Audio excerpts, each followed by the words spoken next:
স্বাধীনতা আমাদের আছে পিতা ও মাতা, পিতা স্বর্গ ও পিতা ধর্ম। হিন্দু ধর্মতে থাকে কথা, দেবতাদের স্বর্গ কোথা, হরিনাম করবে যেথা, নামে থাকবে বর্ষার ছাতা। পাপীদের বিনাশ হবে, বলবো তোমাদের দুই একটা কথা। ইতিহাসের সাদা পাতা, মরে যাবার পর যাবে যেথা।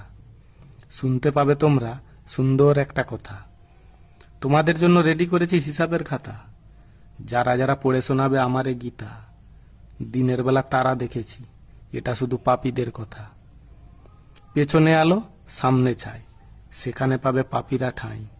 শিক্ষার শেষ নাই, আর পাপীদের ক্ষমা নাই। মনে রাখবে তোমরা হারিয়ে ফেলেছ আগের মানব জীবনটাই। আকাশের শুরু নাই, সমুদ্রের শেষ কোথায়। পাপীরা আছে যেথায়, ত্রিশূল নিয়ে আমি যাব সেথায়। পাখির কথা শুনবো বলে গেলাম আমি উঠা সকালে। তুমি ছিলে গাছের ডালে, আমাকে দেখে তুমি এলে। সূর্য ডুবলে যাব চলে, এ কথা তুমি বলে গেলে। সারাদিন কোথায় ছিলে, দুমুঠো অন্ন পাবো বলে দুয়ারে দুয়ারে গেলে ভিক্ষা মেলে। খাল বিলে চলে গেলে অনেক খাবার মেলে, তাই তো আমাদের বাসা গাছের ডালে।